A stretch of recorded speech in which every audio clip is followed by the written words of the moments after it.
에베소서 4장 25절에서 32절 말씀입니다. 찾으신 줄 알고 교독하겠습니다. 그런즉 거짓을 버리고 각각 그 이웃과 더불어 참된 것을 말하라. 이는 우리가 서로 지체가 됨이라. 분을 내어도 죄를 짓지 말며 해가 지도록 분을 품지 말고 마귀에게 틈을 주지 말라. 도둑질하는 자는 다시 도둑질하지 말고 돌이켜 가난한 자에게 구제할 수 있도록 자기 손으로 수고하여 선한 일을 하라. 무릇 더러운 말은 너희 입 밖에도 내지 말고 오직 덕을 세우는 데 소용되는 대로 선한 말을 하여 듣는 자들에게 은혜를 끼치게 하라. 하나님의 성령을 근심하게 하지 말라. 그 안에서 너희가 구원의 날까지 인치심을 받았느니라.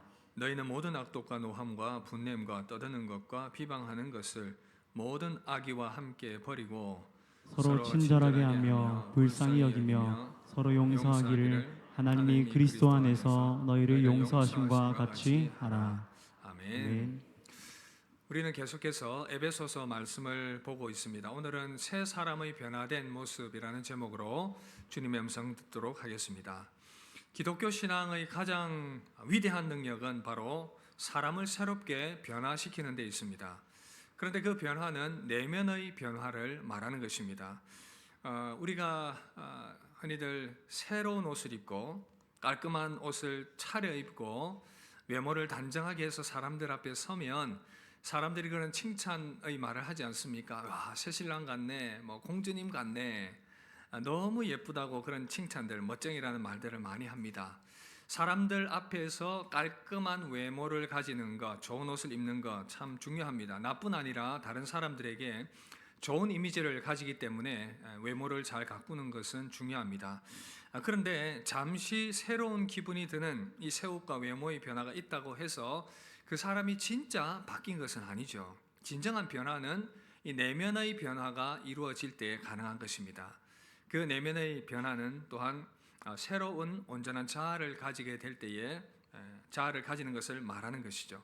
에베소서 4장 22절 24절 우리 이 말씀 함께 읽겠습니다. 시작.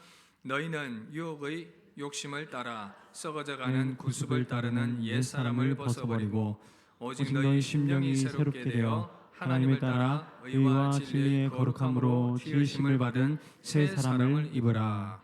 여기서 새 사람이 바로 새로운 자아를 가진 사람입니다. 새 자아란 영어 성경에 보니까 새 사람을 입은 심령이 새롭게 되는 것, in the attitude of your mind 이런 표현을 썼는데 새 자아를 가진 사람은 이 마음의 태도, 생각하는 방식과 태도가 변화된 사람이다 이렇게 이해를 하시면 됩니다.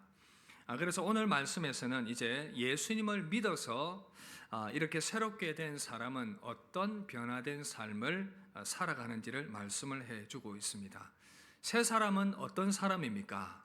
중요한 세 가지 포인트로 요약을 해서 말씀을 드리도록 하겠는데 먼저 첫 번째는 새 사람은 혀를 절제합니다. 다 함께 따라합시다. 새 사람은 혀를 절제합니다. 바울이 새 사람의 삶의 표지로 가장 먼저 제시한 것이 바로 이 말입니다.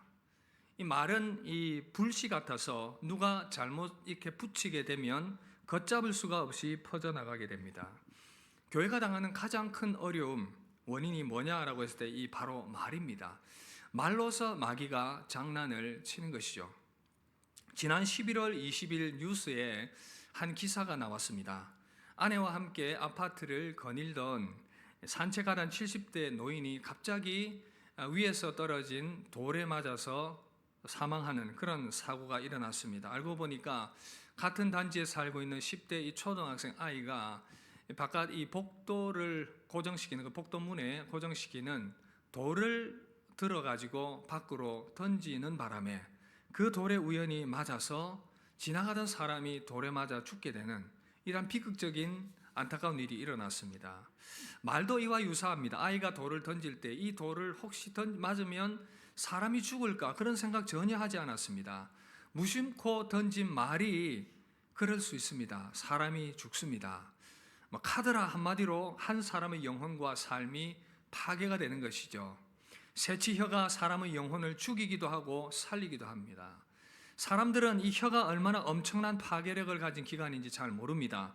야고보서 3장 6절 이렇게 말씀하죠. 혀는 곧 불이요 불의 세계라. 혀는 우리 지체 중에서 온몸을 더럽히고 삶의 수레바퀴를 불사르나니 그 사르는 것이 지옥불에서 나느니라. 그러므로 예수 믿어서 새 사람 된 성도는 혀와 이 혀의 말을 사용에 있어서 주의가 필요하다는 것이죠. 새 사람은 어떻게 혀를 사용할까요? 먼저는 거짓 혀를 주의합니다. 다 함께 따라합시다. 거짓 혀를 주의하자. 25절도 함께 읽읍시다. 시작. 그런즉 거짓을 버리고 각각 그 이웃과 더불어 참된 것을 말하라. 이는 우리가 서로 지체가 됨이라. 여기서 거짓이라는 이 원어 단어가 완전히 다른 것을 말하는 것이 아니라 유사한 거짓말, 그럴싸한 교묘한 거짓말을 말하는 것입니다. 19세기 중반 조선에서 22년 동안 선교했던 앙투앙 다블리라는 선교사님 계신데, 이분이 조선에 선교사로 와서 조선 사람들 보니까 너무 거짓말을 잘하는 겁니다. 그 남은 기록에 보니 이런 내용이 있어요. 조선인들은 지독한 거짓말쟁이들이라서 아무리 조심해도 그들의 거짓말에 속아 넘어간다. 한국 사회가 이 거짓의 투성입니다. 과일이라든지 물건이라든지 수입고기를 한우라고 속이고 건강식품, 다이어트 식품, 과대 광고, 대출 사기, 분양 사기, 주가 조작, 문서 조작, 장부 조작 너무나도 많습니다. 새 사람 된 성도는 가정에서, 사회에서, 교회에서 거짓을 버리고 진실을 말해야 합니다. 25절 여기서 이웃이란 신앙 공동체를 말하고 있습니다. 신앙 공동체가 먼저 이 거짓이 없는 그런 공동체가 되어야 된다, 그런 말이죠. 그러므로 서로에게 피해를 주는 거짓말을 하면 안 되는 것입니다. 올바른 근거 없이 다른 사람들에게 이런저런 말들을 하는 것을 포함을 합니다. 글쎄 김 집사가 그랬대, 이 집사가 그랬대, 누가 누구를 미워한대, 분명한 근거 없이 막 여기저기서 들은 말을 쏟아내면 결국 이 모든 것이 거짓 증거하는 것이죠. 거짓말을 가장 잘하고 묻습니다. 여러분들에게 부추기는 존재가 있어요. 누구겠습니까? 사탄이죠. 마귀입니다. 온 세상을 거짓으로 속이는 자, 하와에게 찾아가서 선악과 먹으면 네가 하나님처럼 된다 거짓말을 했고 온 인류를 멸망과 파멸에 빠뜨리게 만들었습니다. 예수님께서 말씀하시죠. 요한복음 8장 44절, 너희는 너희 아비 마귀에게서 났으니 너희 아비의 욕심대로 너희도 행하고자 하느니라. 그는 처음부터 살인한 자요 진리가 그 속에 없으므로 진리에 서지 못하고 거짓을 말할 때마다 제 것으로 말하나니 이는 그가 거짓말쟁이요 거짓의 아비가 되었음이라. 마귀는 거짓의 아비입니다. 그러나 사랑하는 여러분들은 이제 마귀의 지배에서 하나님의 자녀가 되었습니다. 하나님의 자녀는 진실과 의로움, 정직함과 거룩이죠. 그래서 우리는 하나님의 백성인 공동체에 속했기 때문에 진실을 말해야 합니다. 신앙 공동체 안에서도 반드시 확인된 사실만을 말해야 하고 상대방에게 피해를 주지 않기 위해서 이런저런 말을 퍼뜨리는 행동은 하면 안 되는 것입니다. 이로 말미암아 마귀의 속임에 넘어가서 신앙 공동체와 가정이 어려움을 겪게 된다는 것이죠. 거짓 혀에 주의하는 신앙 공동체가 되기를 바랍니다. 두 번째는 악한 말에 주의합니다. 함께 따라합시다. 악한 말에 주의하자. 29절 보면 무릇 더러운 말은 너희 입 밖에도 내지 말고. 새 사람은 이 더러운 말을 입 밖에 내면 안 됩니다. 이 더러운 말은 부패하여 사용하기 부적절한 말, 아무 쓸모없는 말을 말합니다. 악한 것들이란 31절에 좀 구체적으로 나오는데 너희 모든 악독과 노함과 분냄과 떠드는 것과 비방하는 것을 모든 악의와 함께 버리고. 이 악독이 피크리아라는 원어가 사용되었는데 화해를 거부하는 몹시 강한 분노나 증오의 상태를 말합니다. 그 사람이 나에게 어떻게 이럴 수 있어? 용서할 수 없어. 어떻게 나에게 그럴 수 있어? 이 부글부글하면서 절대 마음이 누그러지지 않는 감정의 상태를 가지고 악한 말을 또 내뱉는 것을 말하는 것입니다.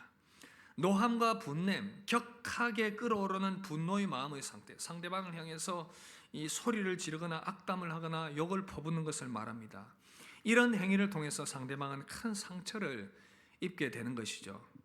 그리고 떠드는 것은 크라우게, 코암치다, 비슷한 의미인데 서로 고함을 치면서 이 말다툼을 벌이는 그런 상태를 말합니다. 비방하는 것, 블레스페미아, 화가 난 상태에서 다른 사람들에 대해서 조롱을 하고 욕을 하고 폄하하고 무시하고 비난하고 비방하는 말들을 막 쏟아내는 것을 말하는 것입니다.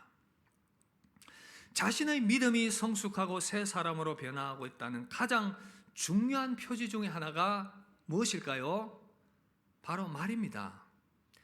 스스로 생각합니다. 나는 믿음이 성숙한 사람이야. 그런데 혀가 마음대로 통제되지 않는 사람, 혀를 마음대로 사용하는 사람은 절대 성숙한 사람이 아닙니다. 말이 왜 사람의 신앙의 성숙을 판단하는 기준이 되겠습니까? 그 이유는 마음속에 가득한 것을 입으로 표현해내기 때문입니다. 하는 말의 수준을 보면 그 사람의 믿음의 수준도 어떤지 알 수가 있습니다. 누가복음 6장 45절 이렇게 말씀합니다. 함께 읽읍시다. 시작. 선한 사람은 마음에 쌓은 선에서 선을 내고 악한 자는 그 쌓은 악에서 악을 내나니 이는 마음에 가득한 것을 입으로 말함이니라. 이 말씀은 제가 말하는 것이 아니라 예수님이 말씀하신 것입니다. 예수님이 아셨어요. 입만 열면 거친 말이 나오고 비방과 비난이 쏟아지고 욕하고 떠드는 사람은 결코 믿음이 성숙한 사람이 아니라는 것이죠. 왜냐하면 그 내면의 악한 것이 입으로 막 쏟아져 나오기 때문에 그런 말합니다. 저 사람은 말은 저렇게 해도 속은 그렇지 않아. 입은 거친데 내면은 착하고 달라. 전부 다 거짓말입니다. 거친 말을 하는 사람은 절대 성숙한 사람이 아닙니다. 참 성화가 안 되는 부분 중에 가장 큰 것이 바로 이 말이라는 것이죠. 더 나아가서 이 말은 마지막 심판의 때에 하나님의 심판의 기준이 됩니다. 마태복음 12장 36절 37절 함께 읽읍시다. 시작. 내가 너희에게 이르노니 사람이 무슨 무익한 말을 하든지 심판날에 이에 대하여 신문을 받으리니 내 말로 의롭다함을 받고 내 말로 정죄함을 받으리라. 여러분, 말이 절제되지 못하는 자는 결코 믿음이 성숙한 자가 아닐 뿐더러 그 쏟아내는 모든 말들에 대해서 주님이 말씀입니다. 하나님이 심판하신다 말씀하세요. 그래서 입술에 머물고 있는 모든 악함과 노함과 분냄과 떠드는 것, 비방하는 말들을 계속하고 있다면 자신을 진지하게 돌아봐야 합니다. 계속 악함과 분냄과 떠드는 것과 비방하는 말을 쏟아내고 있다면 다른 사람들을 향해서 이렇게 말하고 있는 거예요. 여러분, 나는 미성숙한 사람입니다. 여러분, 나는 지금 하나님의 심판을 내 인생에 계속 쌓아가고 있습니다. 그러는 거예요, 지금. 이것과 전혀 다를 바가 없습니다. 그렇다면 성도의 혀는 어떻게 해야 합니까? 어떤 용도로 사용돼야 합니까? 29절 후반절 보시면 오직 덕을 세우는 데 소용되는 대로 선한 말을 하여 듣는 자들에게 은혜를 끼치게 하라. 성도들에게 불필요한 말들 쏟아내는 것 버리고 덕을 세우는 데 소용이 되는 선한 말을 하라 말씀합니다. 덕을 세운다는 것은 집을 세운다 그런 의미가 있어요. 그리스도의 집을 세우고 신앙 공동체를 세우는 그러한 선한 말을 하라고 말합니다. 이런 사람들은 입을 열면 격려와 칭찬이 쏟아져 나옵니다. 긍정의 단어들이 나옵니다. 입을 열면 사람들을 세우는 말이 나옵니다. 입을 열면 하나님을 찬양하며 높이는 말이 나옵니다. 입을 열면 감사의 말이 쏟아져 나옵니다. 이런 말들을 할 때에 듣는 사람들이 힘을 얻게 됩니다. 듣는 사람들이 은혜 받게 됩니다. 그러므로 새 사람의 혀는 이처럼 사람들을 세우고 격려하고 하나님을 찬양하는 아름다운 용도로 사용이 됩니다. 사랑하는 성도 여러분, 여러분들의 혀를 덕을 세우는 데 사용하시기를 주의 이름으로 축복합니다. 아름다운 은혜의 도구로 사용해서 하나님께 영광 돌리고 신앙 공동체를 세워가는 여러분 되시기를 주의 이름으로 축복합니다. 새 사람의 첫 번째 표징은 뭐라고요? 혀를 지혜롭게 절제하며 사용하는 사람. 두 번째는 새 사람은 분노를 품지 않습니다. 다 함께 따라합시다. 새 사람은 분노를 품지 않습니다. 내가 정말 참 믿음의 사람이라면 분노를 품지 않습니다. 분노는 자연스러운 감정이죠. 불의를 보면서 분노의 감정이 일어나지 않는 사람 누가 있겠습니까? 화나지 않는 사람 누가 있겠습니까? 억울한 일 당하면 화나지 않는 사람 누가 있겠습니까? 예수님도 성전에서 장사하는 장사치들을 보면서 화가 나셔서 그 모든 것들을 다 엎어버렸습니다. 사람이 살다 보면 화가 나지 않을 수가 없습니다. 저도 마찬가지죠. 목사도 마찬가지입니다. 분노가 일어납니다. 그러나 분노를 통해서 죄를 짓지 않으려고 노력하는 것이죠. 성도도 마음에 맞지 않는 사람이 있을 수 있고 화가 날 만한 상황들이 일어납니다. 그러나 분노가 일어나도 죄가 되지 않게 하라.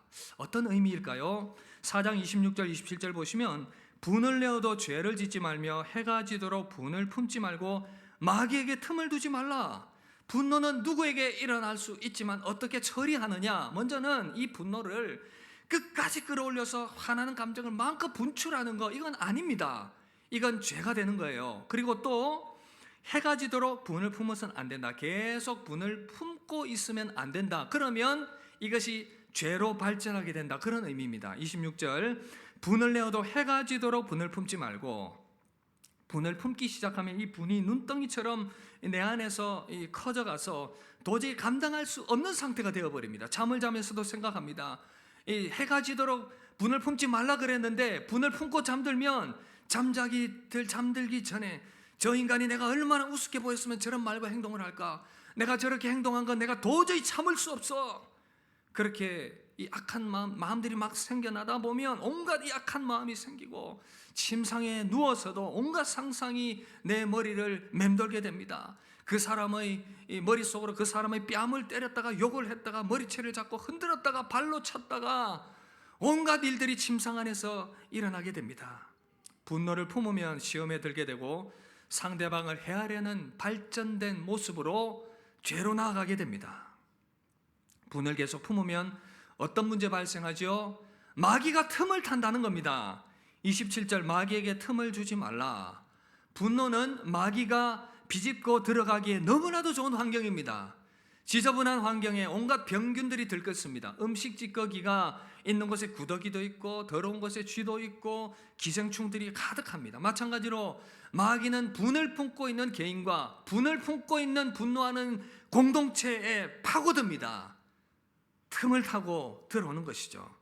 마귀가 번식하기 너무나도 좋은 조건이 바로 이 분노라는 것입니다. 틈을 파고들기 너무나도 좋은 조건. 스노드 그라스라고 하는 신학자는 이 부분을 이렇게 주석했습니다. 분노는 마귀가 침입하는 자리이며 성도들을 공격하기 위한 트로이 목마다. 여러분 트로이 목마 아시죠? 그리스 신화에 나오는 이야기인데 그리스와 트로이가 전쟁을 할 때에 그리스도와 이 트로이를 침공하기 위해서 큰 목마를 만들어서 트로이 안으로 그것을 선물로 속여서 들어가게 해서 그 안에 있던 그리스 병사들이 뛰쳐나와서 이 트로이를 물리쳤던 그런 얘기입니다. 분이 그와 비슷하다는 거예요. 몰래 틈을 타고 들어와서 여러분들의 영혼을 깨뜨리고 신앙 공동체를 깨뜨리는 그러한 일들을 하는 것입니다. 그런데 안타깝게도 이 분노가 나를 파괴하고 가정을 파괴하고 교회를 무너뜨린다는 것을 깨닫지 못합니다. 거기에 휩싸여 버리면, 거기에 눈이 멀어버리면 전혀 인식하지 못합니다.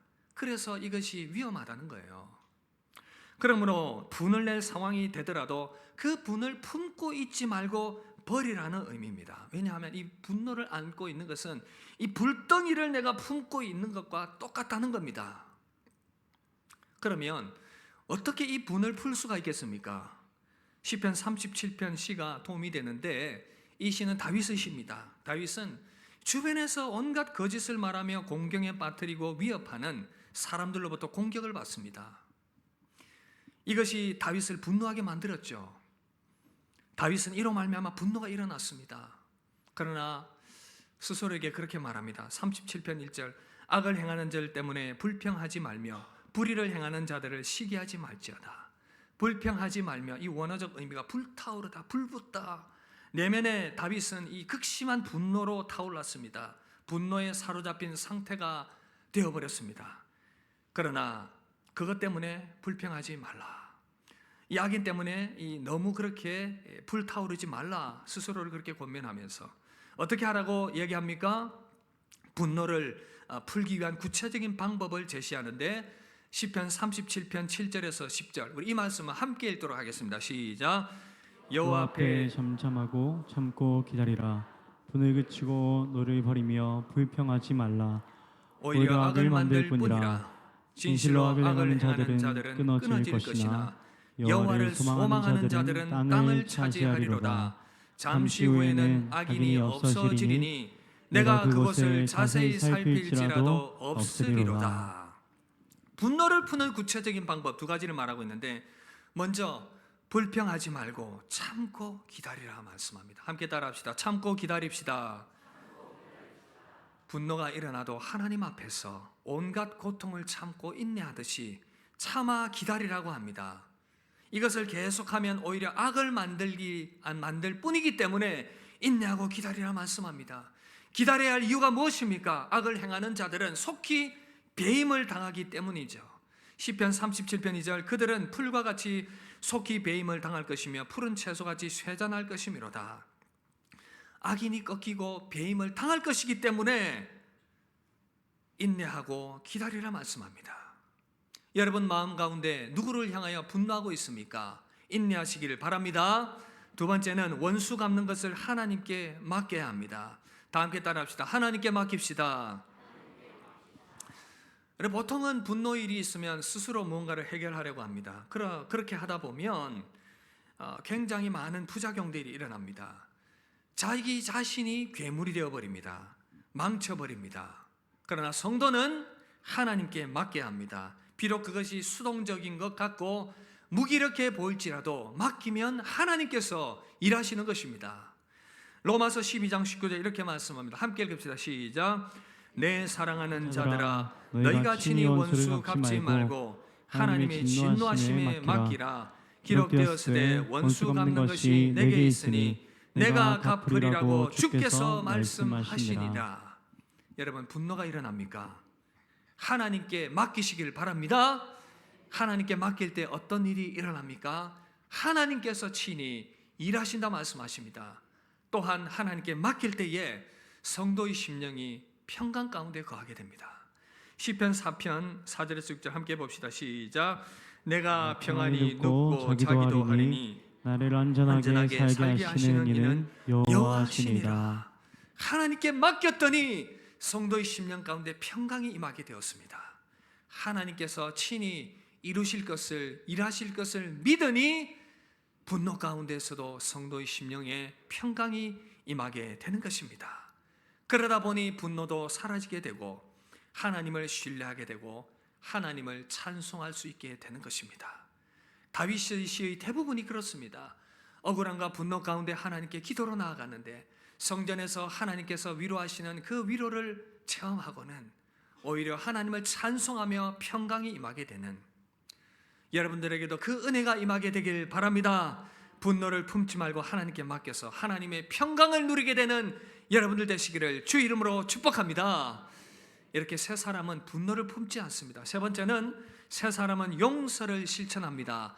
함께 따라합시다. 세 사람은 용서를 실천합니다. 앞서 보았던 것처럼 옛사람은 절제되지 않은 거친 말과 거친 혀와 분노와 비방하는 말과 악감정으로 막 쏟아내며 서로를 미워합니다. 이것이 계속되면 개인을 파괴하고 가정을 파괴하고 신앙 공동체를 파괴하고 사회와 주변 사람들을 무너뜨리게 됩니다. 그러나 새 사람은 상대방을 향해서 이런 모든 악한 말과 떠든 것과 비방하는 말과 악감정으로 대하는 것이 아니라 친절하게 대하고 불쌍하게 여깁니다. 용서합니다. 32절 함께 읽읍시다. 시작.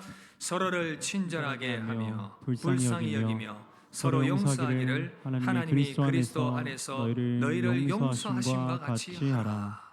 친절하게 하며 크레스도스 원어인데 죄인들에게 베푸신 하나님의 인자하심을 사용하는데 인자하심을 나타내는데 사용이 되었습니다.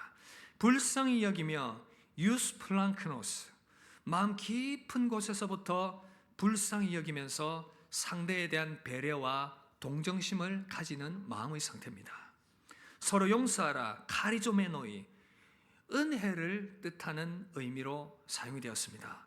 용서가 이 카리조메이, 이 카리스, 은혜라는 단어로 표현이 되었는데, 생각을 해보니 용서는 하나님의 은혜가 나타나는 것입니다.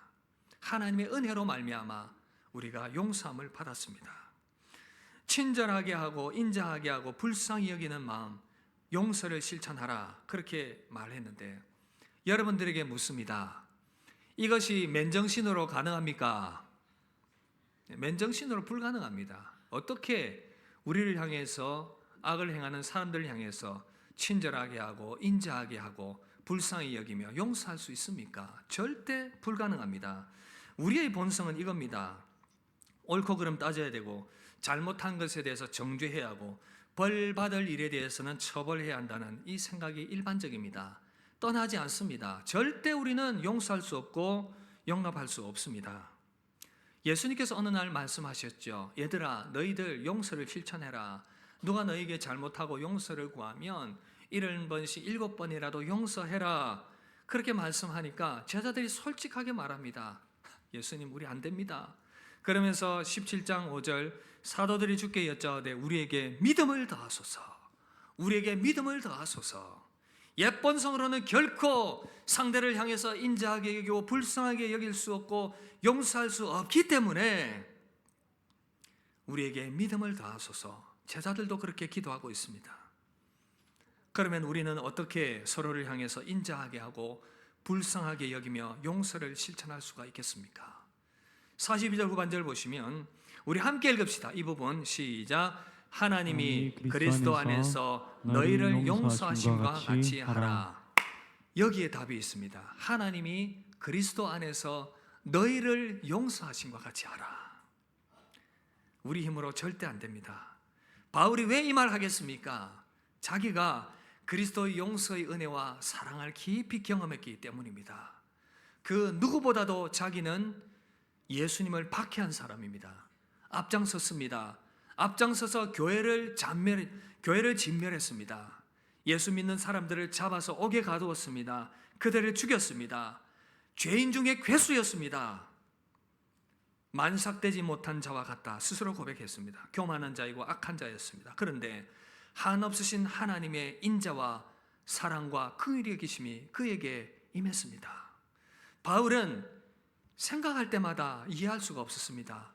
어떻게 나와 같은 이 악한 죄인이 하나님의 그 긍휼과 사랑, 예수 그리스도의 그 십자가의 긍휼과 사랑을 덧입을 수 있었을까? 이것을 생각하니 평생 그는 이 은혜에 감사했고 그 마음으로 이 글을 쓸 수가 있습니다. 뭐라고요? 하나님이 그리스도 안에서 너희를 용서하신 것 같이 하라. 이 은혜로 평생 헌신하며 수고하며 그렇게 살았습니다. 고린도전서 15장 10절 함께 읽읍시다. 시작. 그러나 내가 나된 것은 하나님의 은혜로 된 것이니 내게 주신 그의 은혜가 헛되지 아니하여 내가 모든 사도보다 더 많이 수고하였으나 내가 한 것이 아니요 오직 나와 함께 하신 하나님의 은혜로다. 할렐루야. 바울은 예수 그리스도 안에 나타난 하나님의 은혜를 알았기 때문에 자기를 박해하는 자들을 용서할 수 있었고 안을 수 있었습니다. 평생 헌신할 수 있었습니다. 여러분, 예수님 보십시오. 사람들이 십자가에 못 박았을 때에 옷을 찢고 빨가벗겼습니다. 얼마나 수치스럽습니까? 침을 뱉었습니다. 뺨을 때렸습니다. 채찍으로 내리쳤습니다. 조롱했습니다. 네가 메시아냐? 스스로 한번 구원해봐라. 선지자 노릇을 해봐라. 눈을 가리고는 뺨을 때리면서 누가 때렸게? 이게 무슨 짓입니까? 주님이 십자가에 못 박히실 때 이렇게 말씀합니다. 누가복음 23장 34절. 이에 예수께서 이르시되 아버지 저들 사하여 주옵소서 자기들이 하는 것을 알지 못함이니이다. 바울이 말하고 싶은 핵심이 여기 있습니다. 새 사람의 본성인 인자와 불쌍히 여김, 용서는 결코 맨정신으로 할 수 없고 인간의 힘으로 할 수 없습니다. 바로 당신을 향한 예수 그리스도의 구속의 은혜가 깨달아질 때에 가능한 일입니다. 내가 얼마나 용서의 은혜를 깨닫고 받아들이는가, 그것으로 가능한 일입니다. 어느 목사님의 책에 나오는 한 이야기입니다. 어릴 때 부모님을 잃고 고모의 손에 자란 한 소녀가 있었습니다. 그래서 이 고모는 결혼도 하지 않고 이 어린 조카를 길렀습니다. 어느덧 이 조카는 자라서 고등학생이 되었습니다. 그러던 중 친구의 전도로 교회를 나가게 되었습니다. 믿음을 갖게 된 소녀는 고모와의 관계가 나빴던 것이 마음에 걸렸습니다. 사춘기가 한창이라 잔소리를 심하게 하는 고모가 너무 싫었고 이 반항심만 계속 커져갔습니다. 고모가 조금이라도 잔소리만 한다면 야단치고 한다면 화를 참지 못해서 고모에게 대들고 같이 화를 내고 문을 쾅 닫고 자기 방으로 가버렸습니다.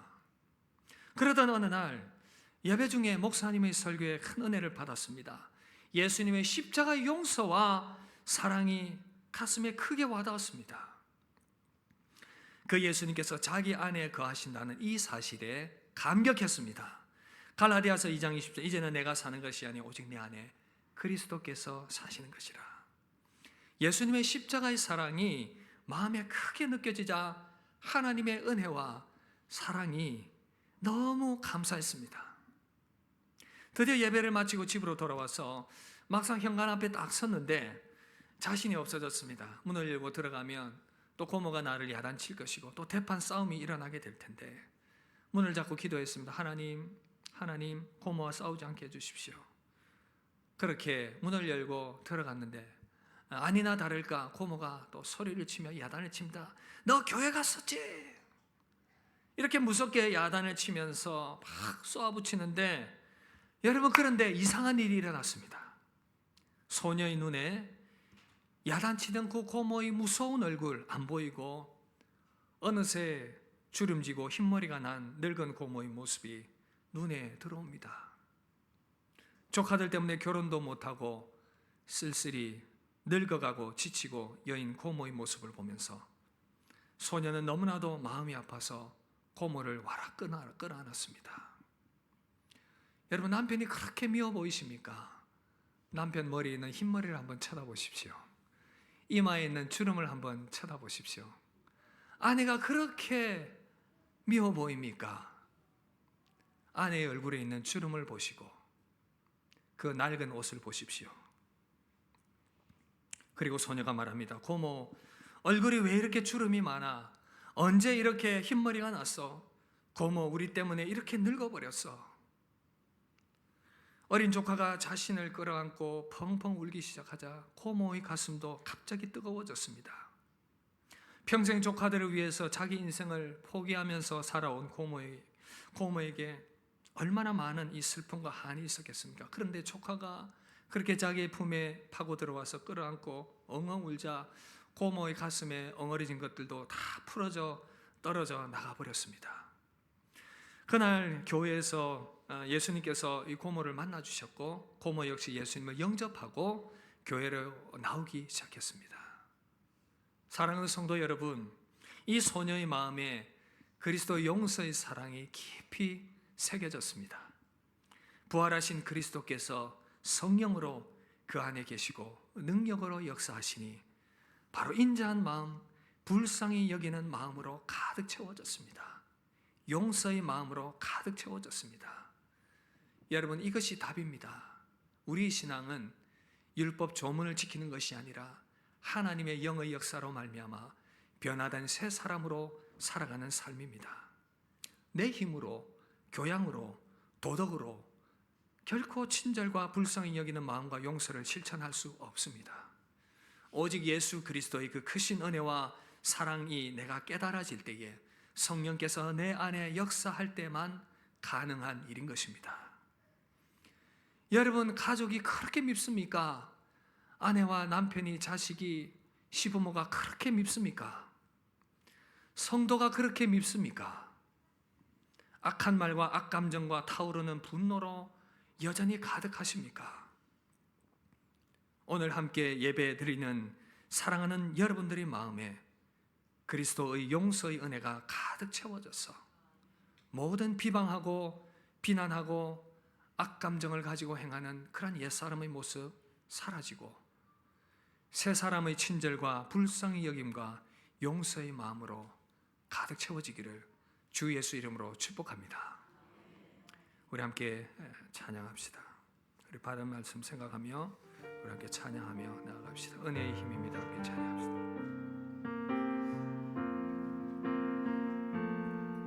내가 고난 중에도 찬송할 수 있음은 은혜의 힘입니다. 내가 실패했어도 감사할 수 있음은 은혜의 힘입니다. 은혜의 힘입니다. 나를 대적하는 자 살아날 수 있음은 은혜의 힘입니다. 내게 고통 주는 자 품어줄 수 있음은 내게 고통 주는 자 품어줄 수 있음은 은혜의 힘입니다. 주님의 은혜가 내 안에 들어오면 주님의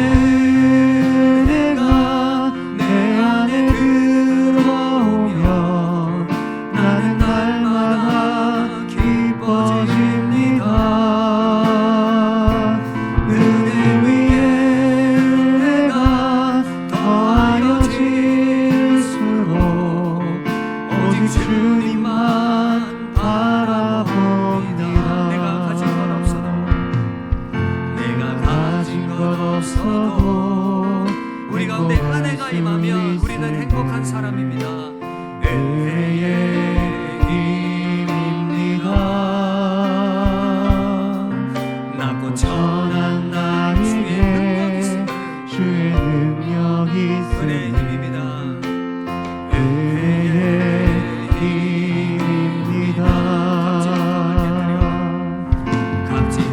값을 깨뜨려 헌신할 수 있음은 은혜의 힘입니다. 나의 생명 다하여 사명 감당한 은혜의 힘입니다. 은혜의 주님의 은혜가 내 안에 들어오면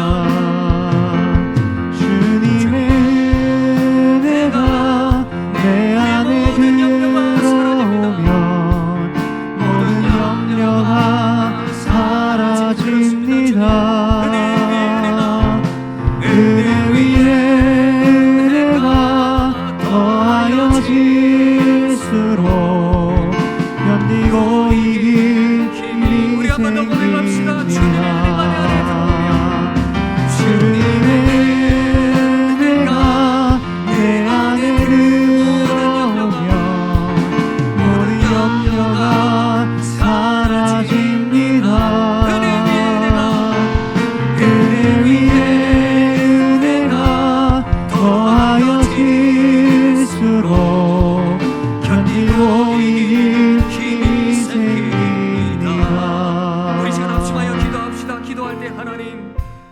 내 안에 있는 모든 악한 말과 비방하는 말과 분노를 버리고 불쌍히 여기고 긍휼히 여기며 용서하는 그리스도의 그 용서와 은혜와 그 용서의 은혜와 사랑으로 나를 가득 채워 주시옵소서.